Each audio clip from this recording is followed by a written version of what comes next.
all the stakeholders, the government, the establishment included, the judiciary, the bureaucrats, the private sector need to sit down and they need to sign a charter of economy where you could see a 10-year policy being made in Pakistan. We saw the likes of China, when you saw China lifting 800 million people out of poverty from 1990 to 2000. So you saw a big opening up of China.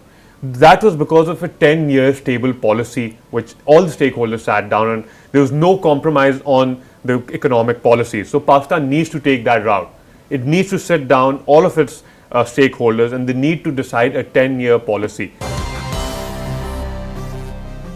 So tell us about Zarea and what pushed you towards creating an e-commerce platform for the commodities. So Zarea is basically the Amazon of commodities. You could think of it as the Amazon for commodities. The idea behind Zarea was, so Pakistan's commodities, size of commodities towards the GDP is roughly $60 to $70 billion. So, and it still relies on traditional and archaic methods for supply chain and distribution.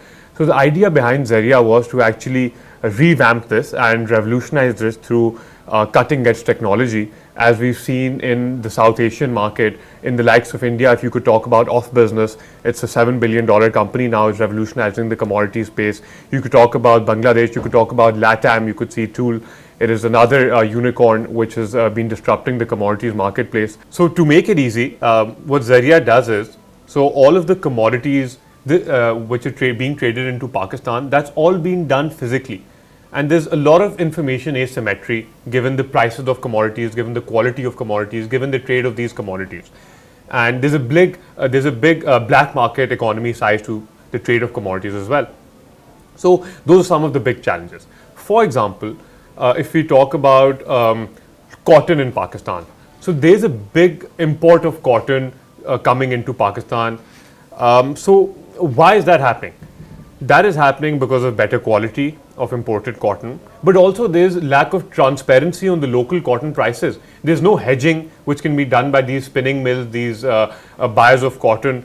So they can't hedge their cotton prices. They don't know what the future prices of cotton will be like. You will see similar challenges in, let's say, flour mills. So flour mills want to buy wheat at an early stage before the harvesting is done. They want to book wheat for the entire season. They cannot trade future prices. So there's no digital trade being happening. And there's no future markets developed for commodities in Pakistan at the moment. What Zarea is trying to do is, it aims to develop in the future a futures market for these commodities, where you could firstly monitor the real-time prices of these commodities. So we have about 10 commodities listed on the Zarea platform right now, which range from agri-commodities, construction commodities, and other sorts of fertilizer commodities as well. So you could monitor the actual real-time prices of these commodities on our app. So that is one big benefit which Zarea is providing, which was not done before. Secondly, logistics. So logistics is a big challenge. You need quicker turnaround, you need quicker throughput. So Zarea actually cuts down the delivery timing from about 72 hours on average in the industry to 24 hours in the industry. Thirdly, financing. So as I mentioned before, the banks are completely hesitant to provide any sorts of financing to these SMEs, to the retailers, to the private sector in general. So that's where Zarea steps in. So Zarea will enable credit to be provided based on our due diligence to these SMEs. So we're enabling faster and more efficient trade for these SMEs in Pakistan. Fourthly, price discrimination.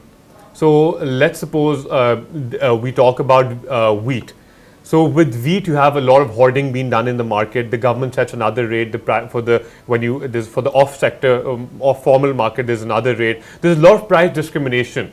So where does the buyer actually know what the true price of the commodity is? On Zarea, you will only find the true prices of the commodities, and we guarantee that the prices are going to be a minimum of 5% cheaper of market prices.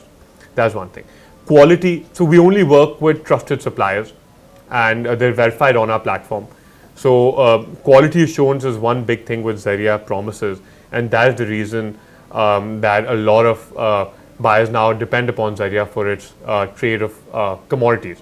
So I think overall in general, this, as I mentioned, there's an $80 billion market opportunity which still relies on traditional and archaic methods to do trade. So Zarea is trying to make it more efficient. It's trying to digitalize their entire supply chain, end-to-end disruption. It's trying to make better logistics. It's trying to enable finance to these SMEs and retailers, which was not being done in Pakistan before. So it's giving access to those SMEs. For example, you're a cement distributor, and on a monthly basis, if you were before listing 500 tons of cement on a monthly basis, Zarea will enable you to bring that up to 1,000 tons by providing you faster delivery, faster turnaround, access to credit. And so these are some of the things Zarea is working on to increase the size of the pie. So that is, I think, what needs to be done in Pakistan right now, and that is the market we plan to disrupt. Amazing. But when we look at the Pakistani economy with heightened inflation of 23.1%, you have high interest rates at a record 22%, and political volatility at, some would argue, an all-time high. The cement industry is suffering as well. So how have you seen that impact your other business, Flying Cement? Right. So if we talk about the cement industry, right now in Pakistan, you have a production capacity of roughly 90 million tons. In 2017 and 18, the utilized capacity was roughly 65 to 70%. So on an annual basis, the sales volume was roughly 55 to 60 million tons. Right now in 2023, last year it dropped to about 45 to 50 million tons. So it's actually declined. If you look in quantity and the volume size of things, it's actually declined over the past 4 or 5 years. So the cement industry is obviously struggling in terms of volume. But the price has obviously shot up since 2017, 2023. That's because of higher increase in input prices such as coal, such as other raw materials as electricity. Back in 2018, the electricity price was roughly 10 rupees a unit. Right now, that's 45 rupees plus. So obviously the industry is struggling, and there needs to be some measures taken by the government. For example, trade with India. That's one thing I think the government should focus on renewing its ties with India and opening the borders again with India. Because in 2016 to 17, the trade with India, I think it was roughly about $300 to $400 million. And today it has a potential to reach about $20 to $30 billion on an annual basis. It's our biggest neighbor right now, and we need to start trading with India. If you talk about cement, cement has a potential to export about 10 to 15 million tons of cement on an annual basis to India. So I think that is something we need to focus on. We need to open up regional markets. I think DG Khan Cement has recently started exporting clinker to US. That's a good sign for the industry. I think so. We need to tap in regional markets, and the government needs to come in and it needs to help us provide us those policies and that level playing field so we could compete with other regional players as well. Could you expand on the policies that you expect from the government to aid your business? So right now, firstly, the government and the state bank need to develop a policy so the banks could still continue lending to the cement industry. Right now, lending has come to a halt. Banks are completely putting all their allocation towards the T-bills and government treasury bills. So the private sector borrowing has completely declined by about I think 60 to 70% if you look at the last 3-4 years. If you look at restructuring, if you look at defaults, they've shot up. So, but banks are not facilitating the private sector at all right now. They're not financing any new cement plants. They're not providing any new working capital facilities. So financing is one area where State Bank needs to provide such policies towards the bank so they could start borrowing, the private sector could start borrowing up again. That's one area. The second area is cement is right now one of the highly most taxed industries in Pakistan right now. If you talk about federal excise duty, that's roughly 3,000 rupees a ton. If you talk about sales tax, that's 18%. So it's one of the highest tax industries. That's fine. But as long as the sales tax refunds are also timely processed, the income tax refunds are timely processed, so the internal cash generation of the company is not suffered. Then the export-oriented policies should be developed. So with that, trading partners, Pakistan should be given an edge. So there should be no duty imposed upon Pakistani exports towards other countries. So for example, even China is a big target market for us. India, as I mentioned, so trade should again be revitalized with India. Afghanistan is a big market, so there's a lot of anti-dumping happening of cement of South African players in the regional markets. So Pakistan cement is not competitive at the moment. So with our trade partners, such duty tariffs should be developed so Pakistan's cement is attractive in other regional markets as well. But a lot of startups in recent years have gone belly up. Their unit price of economics is just not making sense for them. What do you think the government can do to aid them? Firstly, given my personal opinion, I think the VC rush which came into Pakistan in about 2020 to 2021, we saw a big boom. We saw about $400 million in funding which came, and then you saw a lot of startups going bust. Why did that happen? I personally think because the KPIs which were set by these VCs were not realistic. They just wanted to grow their top line, their sales figures, without actually thinking if those sales are sustainable. Because those sales were being done at a loss of about 6 to 7% margins. If you talk about the likes of Airlift, we saw that happening. We saw a lot of startups going under despite them having raised millions of dollars. And that has not been good for the industry overall, because now foreign investors are quite wary of investing in Pakistan. So I think, I think the KPIs need to be very realistic. They need to be sustainable. So there's not a lot of burn, and the sales, you cannot push into a market where there's actually there's no room for another startup to be in. So there needs to be some innovation, there needs to be some disruption in these ideas which shall happen. And again, there should be hand-holding of the government in terms of policies, in terms of attracting that foreign investment. So for example, setting up your holding companies, giving tax benefits to the VCs which invest in Pakistan, giving them some sort of protection that their money is going to be safe, because we saw in the likes of TAG, this digital bank which went under, then you had a criminal case being registered against them. So obviously these things don't give, it's very discomforting for the foreign investors. And I think for the founders as well, they need to be very realistic, and they need to be very straight up. Anyone can make pretty slides and good numbers on an Excel. But when it comes to operations, when it comes to actually making those ground impact, creating an impact on the ground, that's where the founders really need to focus on, and creating value out of something. And that is where I think in the next few years, Zarea will play a very pivotal role. So Zarea has never, its gross margin has been positive from start till date. We've never made a sale on a loss. So our contribution margins and our unit economics has been positive from day one. So I think that's where founders need to focus on. They need to build a sustainable business model, so such that our startup industry can thrive again, and you could see an influx of foreign investors, as we saw with the likes of India and Bangladesh. Definitely. If you talk about foreign venture capitals, they've had interest in Pakistan over the last 10 years, that's declined. But right now there's a lot of conversation going around local currency VCs.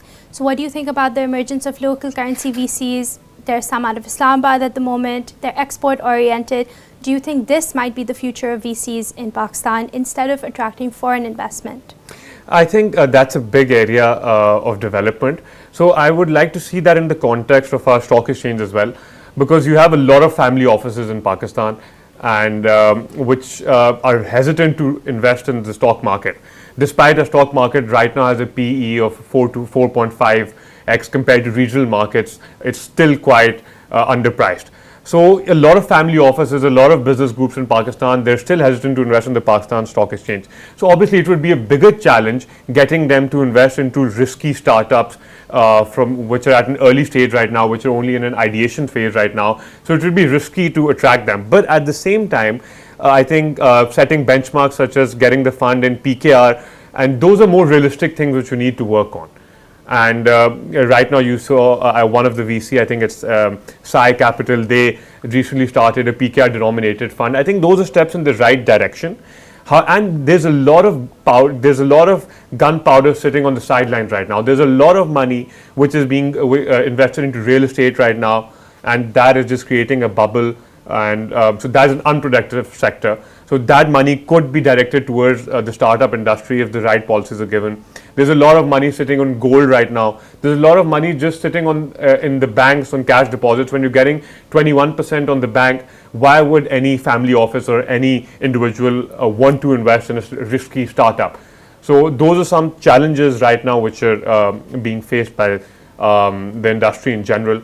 However, I think given the right policies, and with interest rates coming down slowly, I think you could see an influx of local investment pushing through these startups. And I just wanted to shed some light on the energy sector right now. You've spoken about how coal prices increase have affected the cement business, but you operate in Punjab.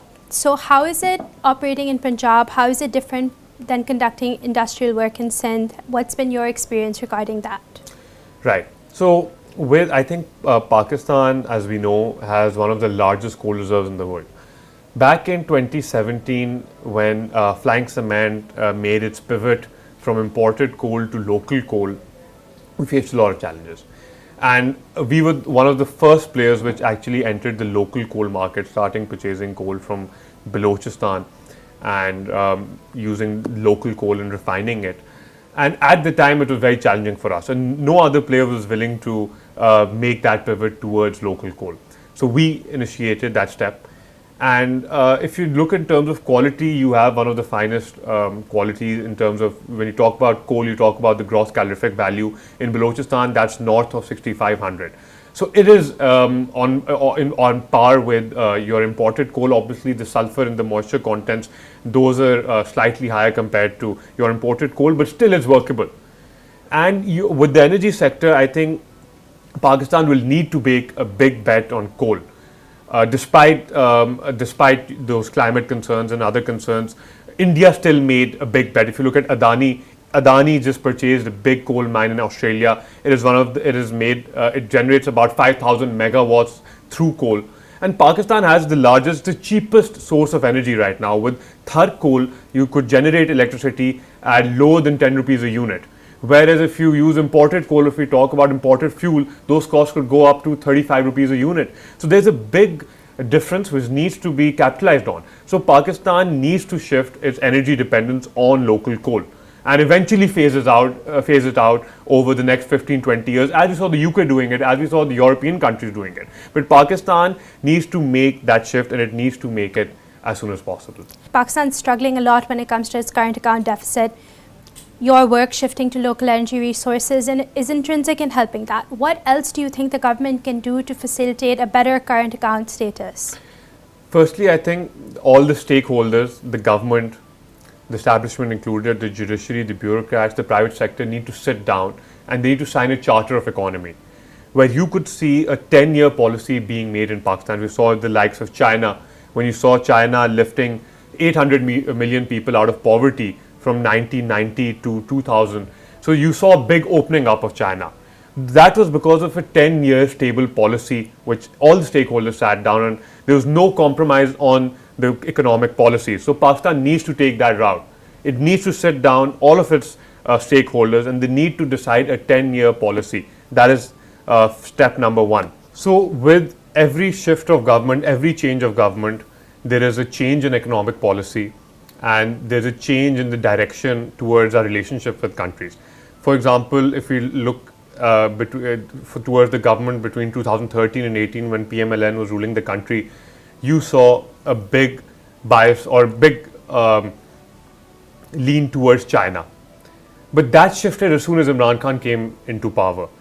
And with CPEC, there were projects worth $93 billion of MOUs signed, and that only materialized into $30 billion of MOUs actually being on ground signed and actually being investment coming into Pakistan.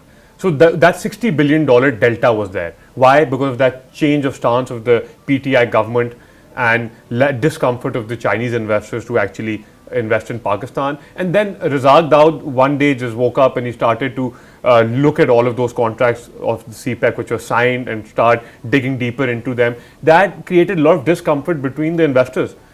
So we need to have one policy for foreign investors. I think the SIFC is a great window which has just been established, and the continuity of policy should be there. There should be one policy for all investors and they should have that comfort zone. If you look at India, for example, why do you see the likes of Amazon coming into India? Why do you see the likes of Apple coming into India? You recently saw about $200 billion of outflow from the Chinese stock market, and that money is now coming into India. Why can't that money come into Pakistan? So there's semiconductor industry being established in India. There's there's talk about big AI coming into India. There's talk about all sorts of manufacturing industries. They're betting on it to become the next China. Why can't Pakistan be on that same journey? So we need to have that one window policy for our foreign investors, and there cannot be any mistreatment towards our foreign investors, because we need that FDI coming into the country. That's the only way you will see these big projects happening. You will see this privatization of PI, which we're talking about right now, steel mills, which we're talking about right now. All of these lost government making SOEs, they need to be privatized. So you need to give comfort to those foreign investors. Still, how long will we rely on IMF towards all World Bank and towards other structured debt facilities? We need investment into Pakistan, and we need a one window framework for that to happen. So despite change of government, there should be no change in policy. And I'll reiterate back to my opinion that there should be a charter of economy signed where all stakeholders should sit down and they should decide a 10-year plan. And despite change of any government, there should be no change on the economic policies provided by the government. Step number 2 is that we need to make export-oriented policies. In Bangladesh, I'll give you an example. When so in Bangladesh, I visited, and you saw that I was on my way traveling through the streets of Dhaka, and I saw that this truck was moving with textile goods, and there was police escorting the truck towards the port. And I asked my local friend that, what is this? Why is the police escorting the truck? And they said, this is how much the government supports the export industry. It's protecting its trade, and that's how you saw Bangladesh reach to about $50 billion in exports. So we need to make export-oriented policies. Agriculture is one sector that is still untapped. You saw rice exports touch $1.8 billion. That's a good sign, but that is still nothing compared to the potential of Pakistan. You still have a lot of this agriculture land being converted into real estate. That needs to stop. We need to start growing our staple crops over there, and we need to start making export-oriented policies for agriculture. I think that has a potential of $10 billion per annum, given the food shortages in the world. So that needs to be exploited. Number 2, technology. I think technology is a sector which is still struggling. The policies are still not being developed. And you see these freelancers, they still try to get their funds outside of Pakistan. Why? Because the government still, there's a big crackdown on foreign money coming into Pakistan, and there's no ease of doing business over here. So there needs to be ease of doing business. So all of these freelancers and all of they bring their money back into Pakistan. You see exports driving up. Thirdly, I think minerals is a sector where there's still untapped reserves such as coal, such as copper, gold, and there should be foreign investment being attracted over there. You see Saudi, recently there's deals being signed over there. More foreign investors need to come to Pakistan. So FDI needs to cross in Pakistan. It needs to cross that $5 billion benchmark in the next 2-3 years. Otherwise, you'll still see a struggling current account deficit. You'll still see those problems coming in. So export-oriented FDI, restriction on imports, but sustainably. So we need to control our consumption. When we talk about palm oil imports are roughly $4 billion in Pakistan. That needs to be controlled. We need to step away from our addiction towards palm oil, look at local resources such as mustard oil, corn oil, other substitutes. So substitution of import-based products needs to happen in Pakistan. It needs to happen fast. So I think these steps need to be taken to control your current account deficit and take us towards that surplus, so Pakistan can lead towards a sustainable growth. When it comes to Zarea, you've focused mainly on a business-to-business model. Why haven't you focused on more public sector opportunities? We spoke about CPEC, Belt and Road Initiative. There's a lot of money in construction in the public sector. There's also a lot of individual real estate projects, smaller projects that are going on. Why did you choose to focus on more of a business-to-business venture? Right. So with business, we initially Zarea started as a B2C model, but looking at the challenges in the B2C sector in Pakistan with consumers, there's a lack of trust. Also, they're not recurring consumers. So, for example, if you're building a house, you're probably going to build it once in your lifetime, or let's say twice in your lifetime. So you're not a repeat customer for us. So then Zarea, so our average money spent on one consumer to acquire them, that was very high. And so when you talk about unit economics, that's where the unit economics was not on the positive side. So that's when we made the pivot towards a B2B play. With B2B, you have businesses. You mentioned housing societies. We have a lot of housing societies on board with us. You have a lot of construction projects which Zarea is undertaking. You have a lot of these retailers. So retailers, there are about 150,000 retailers in Pakistan, and they make up about 20% of Pakistan's GDP right now. So retail is a big segment, and that's one of our biggest target consumers which we plan to disrupt at the moment. We talk about government projects. With government projects, there's a lot of so government projects are eventually come down to these businesses which tender and they take up the government projects. So we are working with those businesses to help them streamline their supply chains. At the moment, is there a current radius that you're focusing on? Is Zarea only operating in Punjab? Has it expanded to other parts of Pakistan, or do you plan to expand to other parts of Pakistan as well? So Zarea initially started off from Lahore, and we just started off with having about 5 customers, which it took us about 2 months to acquire 5 customers. And today we're working with about more than 1,500 customers. They're located in 10 cities in Punjab. We plan to take this across Punjab and then eventually move towards KPK and then eventually bring it to other provinces as well. So we initially started off with Lahore from a very small scale, and Alhamdulillah, today we're expanding into all cities across Pakistan. And I think just a lot of, if you see the traffic on our platform, it's right now crossed 8 million impressions. So a lot of our review from our customers is that even if they don't buy from us, they start negotiating with their contractors. Let's suppose that if their contractor is selling cement to them for 1,200 rupees and on Zarea it's listed for 1,000 rupees, so they actually see that price discrimination is being done. So the feedback has been very positive. Then even if they don't end up buying from us, they can still make those decisions, they can still negotiate, they know what the real actual prices of those commodities are. So we're making trade more transparent, we're making it more efficient. Then we're also planning to use artificial intelligence and machine learning techniques. So we've gathered 25 years data of these commodities, and we've managed to put together the price fluctuations on a daily basis, and we have the 25 years data for this. So we're now creating algorithms where you could actually create price forecasts for these commodities, and eventually we plan to develop, inshallah, a futures marketplace for all of these commodities. So we could end up attracting a lot of foreign investment into Pakistani agri commodities as well, because there's a lot of demand for your rice. There's a lot of demand for Pakistani agri commodities in the regional markets. So when they can see the futures markets of these commodities, you could see more trade happening, you could see the size of the pie increasing, and you could see a lot of investment coming into Pakistan in the commodity space.